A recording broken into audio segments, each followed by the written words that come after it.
forum Srpskog instituta u Luci. Danas smo se ovdje okupili da malo razmijenimo mišljenja na određene teme koje možete da vidite kao navedene u programu koji je, nadam se, distribuiran između vas koji ste tu, to jest mogli ste da uzmete koliko ih nije nestalo, koliko vidim ima ih još malo što fali. Suštinski, danas ćemo malo da govorimo na temu pogleda u budućnost, kako riješiti nezaposlenost jednog sposobnih ljudi i stvaranjem boljeg ambijenta u Republici Srpskoj za privredne investitore.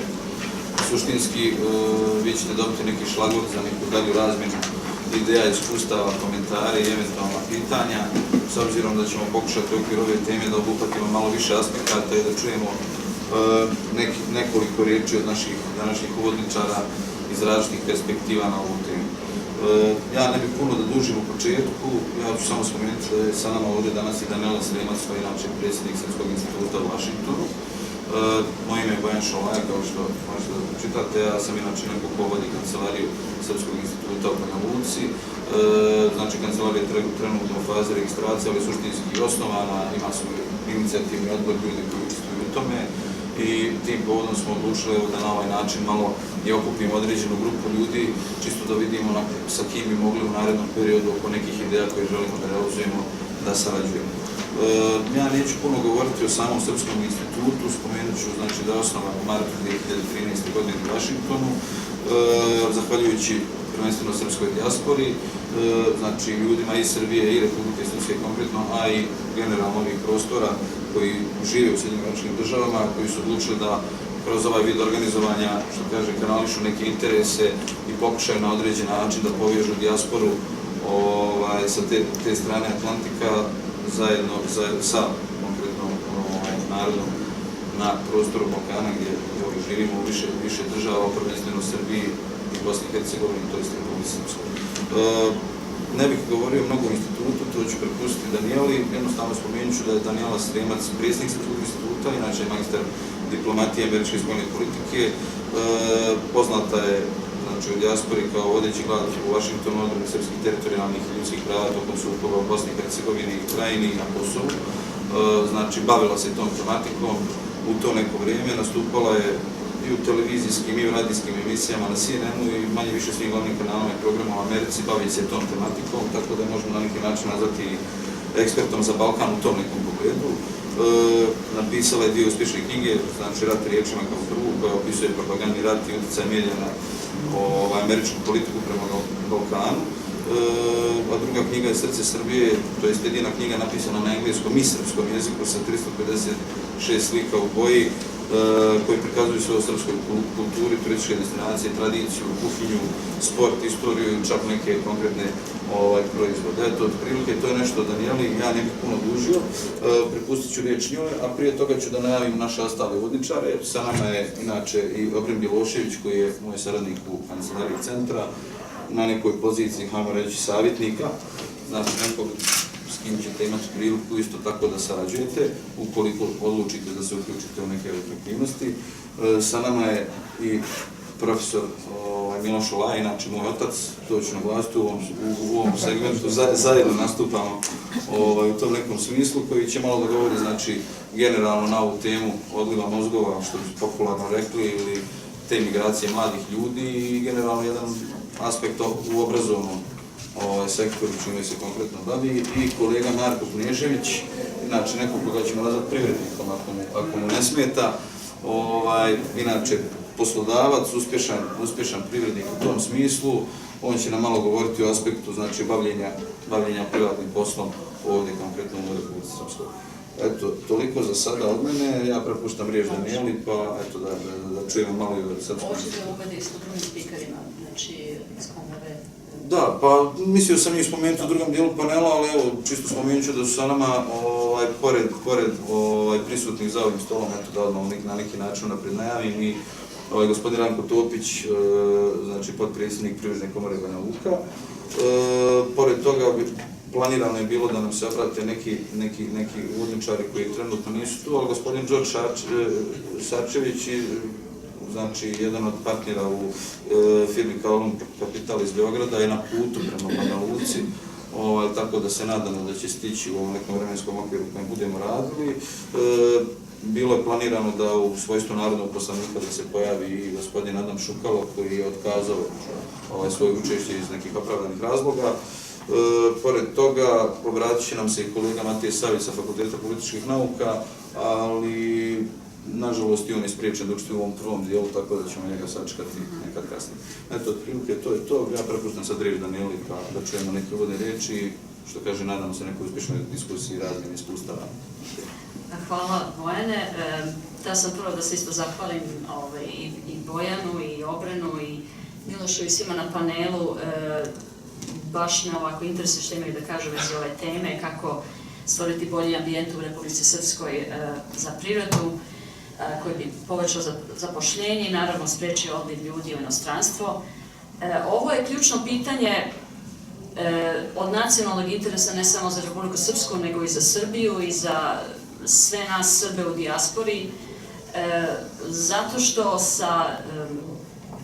kad se nešto promeni ovdje u privredi, kad bude uspješna privreda, to je jedini način kako može da se obezbedi bolja budućnost mlađim generacijama i da se obezbede prilike koje sad možda ne postoje.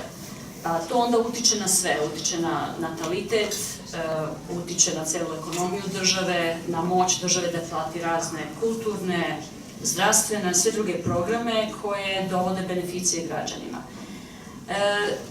Zato, znači, zdrava privreda bukvalno utiče na sve aspekte kvaliteta života jednog naroda.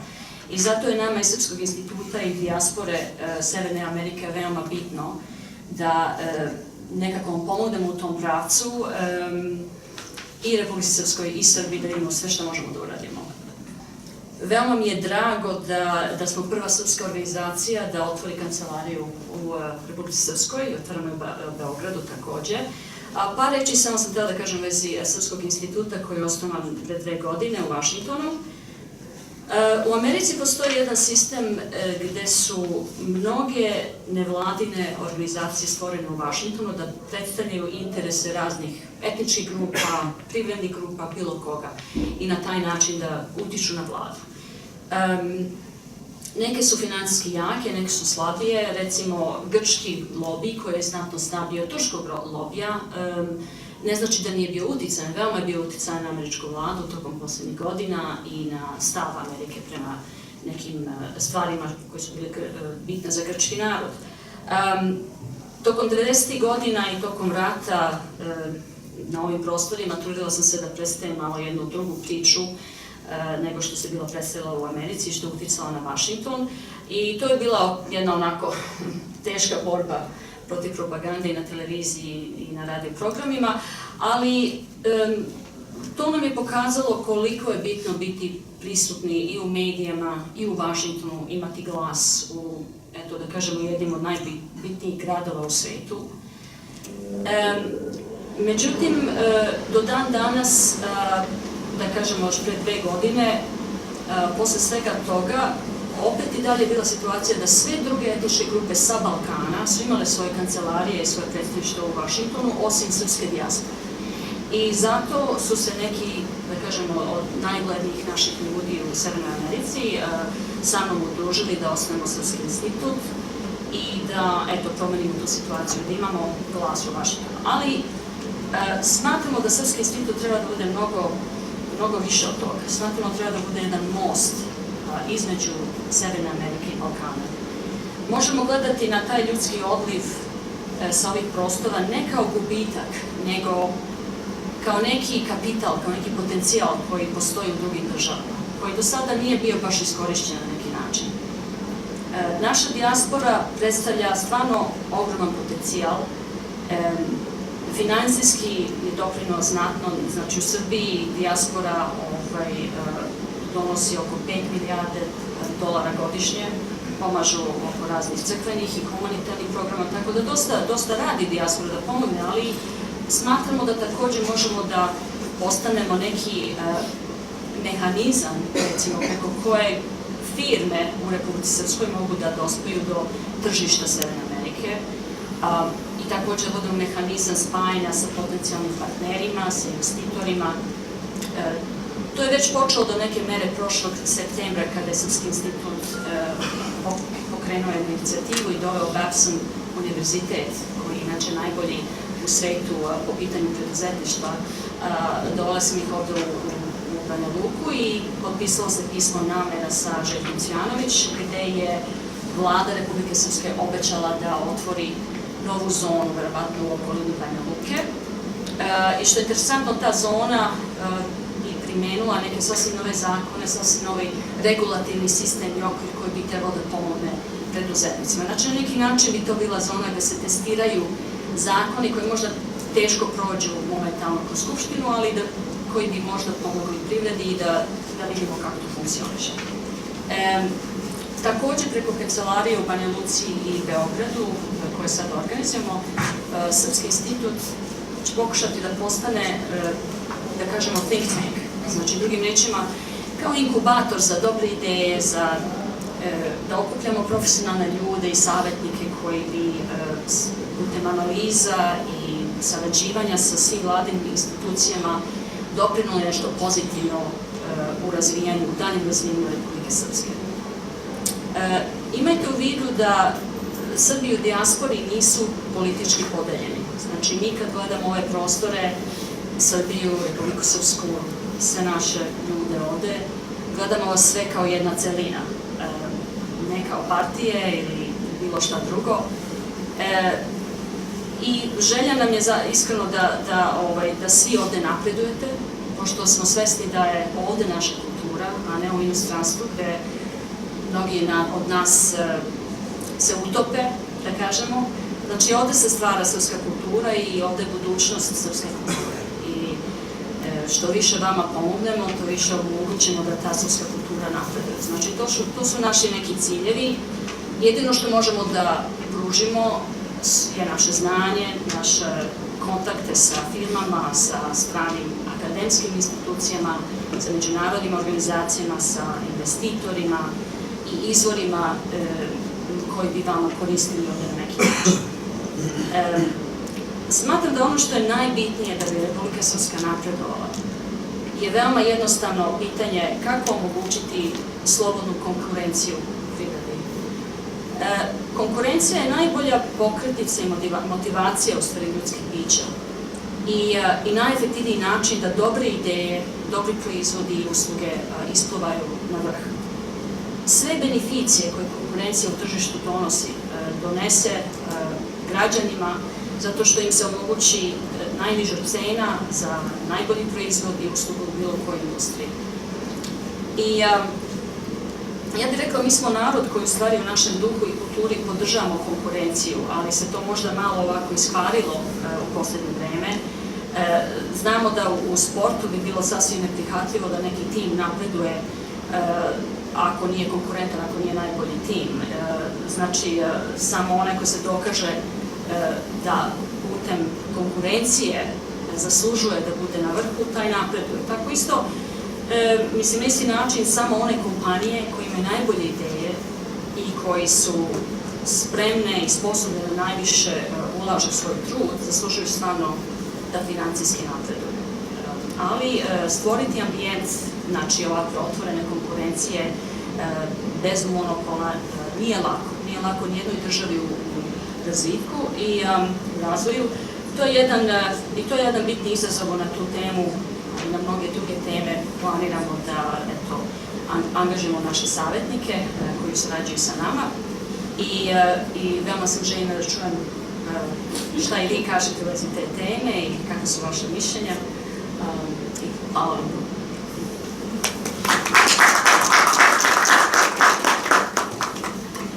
Hvala Danijela.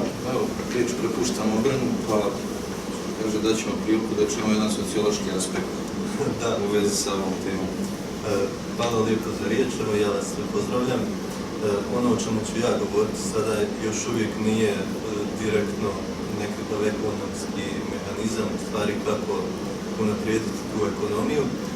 Ja ću nakon ovoga što smo čuli o Srpskom institutu, šta je Srpski institut, pokušati da kažem u par riječi na koji način će u stvari raditi Srpski institut. Pošto smo svi dobili tako malo vremena, evo ja sam koncipirao to kroz neka 3 osnovna pojma, da predstavim samo.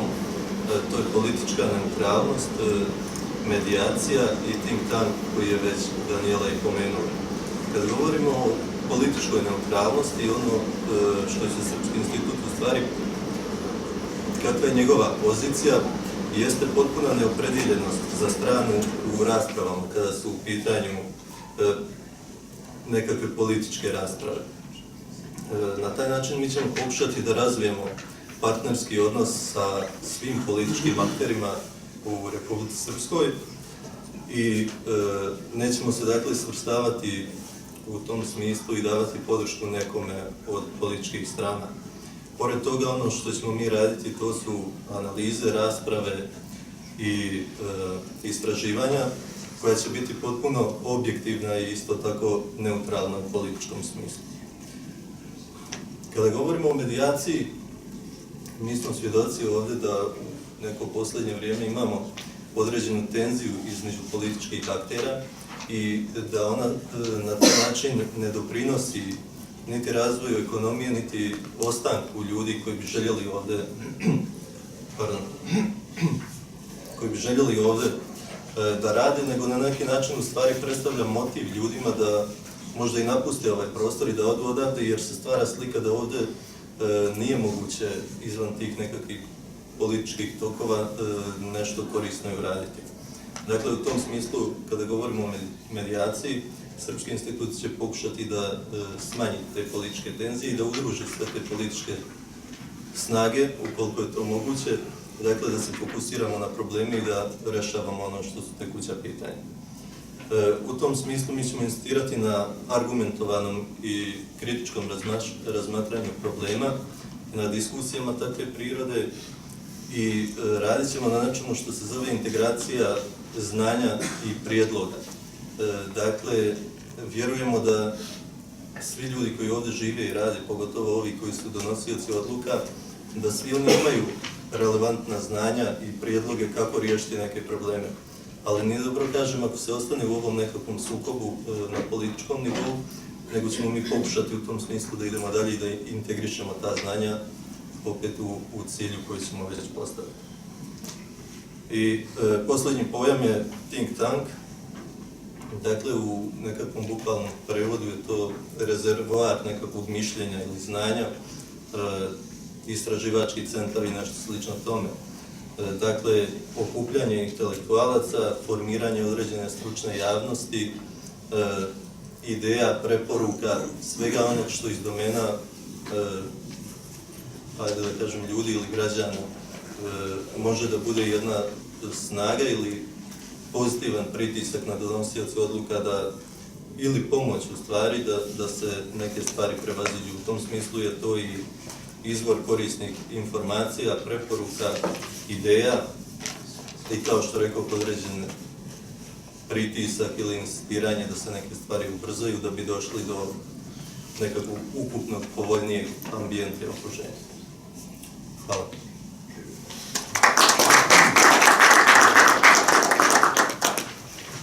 Hvala kolegi Abrinu. Sada ću igrom slučaja prepustio svom ocu da kaže par riječi na temu koju sam najavio. Hvala lijepo. Mada samo insistiranje na rodbinskim vezama liči na nepotizam, ali... Ja to namjerno da se ogradim. Ali kad se govori o ovako raznim privatnim inicijativama, onda to može biti činjenica da stariji prepuštaju ulogu mlađima. Iskreno rečeno, mislim da tako treba. Prije svega, meni je izuzetno drago što sam i pozvan da učestvujem ovdje, zaista sam pozvan, nisam se nametao. Moja prva konekcija s Danijelom je bila preko našeg zajedničkog prijatelja, inače Grka, Elefteriusa Michaela, čovjeka koji je grupu studenta iz organizacije American University, odnosno Američkog univerziteta iz Vašingtona 8 godina dovodio u Banja Luku i sad oni dolaze naravno u organizaciji drugih, ali smo kroz Srpski institut ostali u dobroj vezi sa Elefteriusom Michaelom, što bi se možda prevelo kao Slobodan Mihajlović, ali činjenica je da i ta veza, ne mislim da je to bio razlog nastanka Srpskog instituta, ali mora zaista da, kad kažem, da ne spominjem sad sva imena, ali da pred nekima ustajem i stojim mirno kada je u pitanju upravni odbor poput Branka Terzića, konsultanta Svjetske banke, čovjeka svjetskog ugleda imena i zaista to treba svima onima koji podržavaju i učestvuju u radu Srpskog instituta, ne samo da bude obaveza nego i čast. Kao što je meni sticajem okolnosti, imao sam priliku da upoznam gospodina Terzića u Americi. Svojih 5 minuta, tako smo se dogovorili da damo određene povode za diskusiju, ja bih iskoristio da govorim o ulozi obrazovanja u mogućem razvoju Republike Srpske i u povećanom zapošljavanju. Ja prije svega polazim od teze da kod nas mnogi govore o tome da mladi odlaze. Ili kao što se to na engleskom kaže, govorimo o fenomenu brain drain. Moja teza je da mladi ne odlaze, nego da ih mi stariji tjeramo. Da ih bukvalno istjerujemo s njihovog ognjišta, jednostavno zato jer im ne damo dvije šanse koje idu u dva pravca. Prva šansa je nepostojanje uslova za stabilan razvoj i stabilno okruženje Bosni i Hercegovini, a Republici Srpskoj u njenom okruženju, jer mi ne možemo da negiramo i političko i svako drugo okruženje u kojem živimo, bez obzira na određene politike i na emotivna stanja kako ko razmišlja, nedostaju 3 ključne stabilnosti. Prvo je politička. Mi nemamo političku stabilnost i nema šanse da se u skorije vrijeme postigne. Jednostavno zato što ne postoji konsenzus političkih aktera, prvo da li Bosna i Hercegovina treba da postoji i ako treba kako. Druga nestabilnost je pravna, ili što bi onako zamotano ekspertski i medijski rekli, nema vladavine prava i zaista nema vladavine prava. Danas se ni u šta ne možete pouzdati. I treća je ta ekonomska nestabilnost u kojoj naravno kriminal i korupcija apsolutno dominiraju kompletnim sistemom, ne samo Bosne i Hercegovine, nego čitavog regiona. Taj kriminal i korupcija su regionalno vezani, ali su isto tako u Bosni i Hercegovini mnogo viši nego u nekim drugim državama regiona. Kad se to sve sabere, mi danas imamo u politici, a onda prenešeno u medijima gomilu fraza koje se recimo svode na strane investicije. Mislim da ćemo mnogo vremena čekati da prave strane investicije zaista i dođu. Ono što ja mogu da primijetim, nisam veliki ekspert u ekonomiji, ali je pratim koliko me treba, jesu neke špekulativne investicije koje malo pokušaju da nešto ovdje izgrade ili da properu neki novac. Mogu i da branim tu tezu, nema vremena.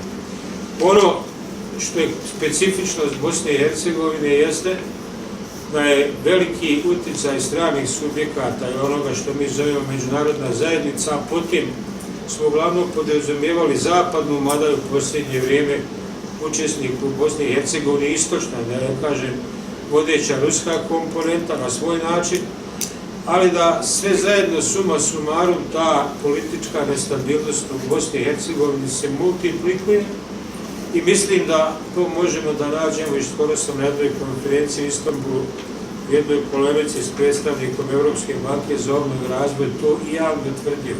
Međunarodna zajednica proizvodi političku nestabilnost u Bosni i Hercegovini, izražava to kroz visoke kamatne stope i na taj način i ovo malo sirotinje što imamo odlazi u inostranstvo.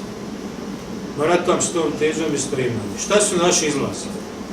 Naši izlazi su da utičemo maksimalno na političku stabilnost, da pokušamo, ako ikako moguće, da pritisnemo političku klasu, da ostvari vladavinu prava i ono što je možda i sama tema u prvom draftu ove konferencije, obrazovanja.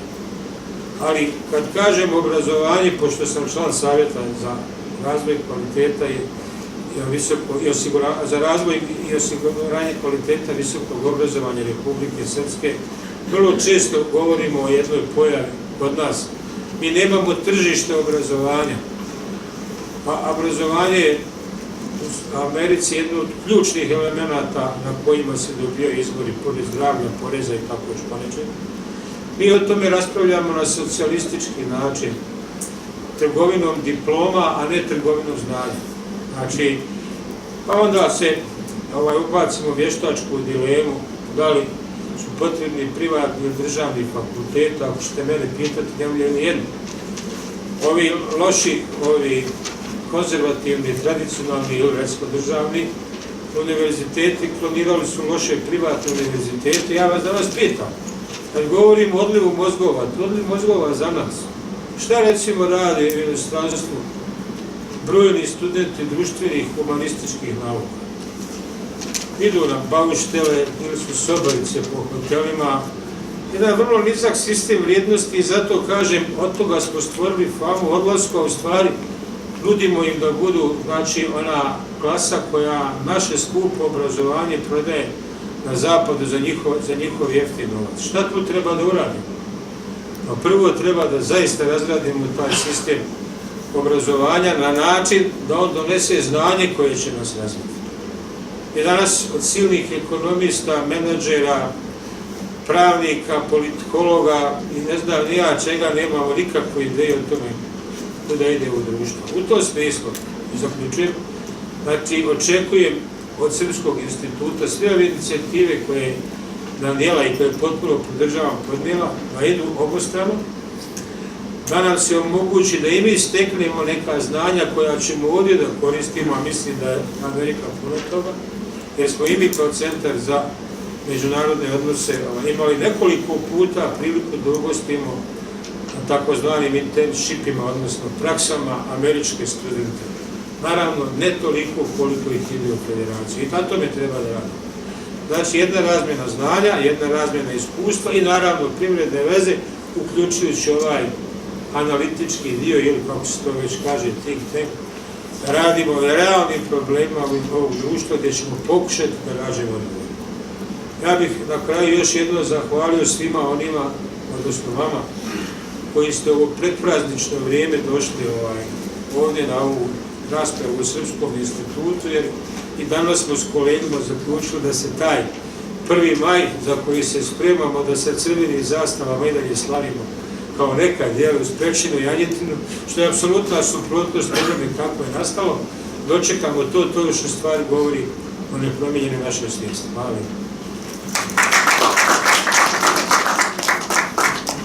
Hvala. No, za kraj ovog prvog nekog dijela, da riječ daje Marku Kneževiću, koji će nam sad dati neki par smjernica iz ugla nekoga koji se bavi privatnim poslom u teškim vremenima, a na nezgodnom prostoru.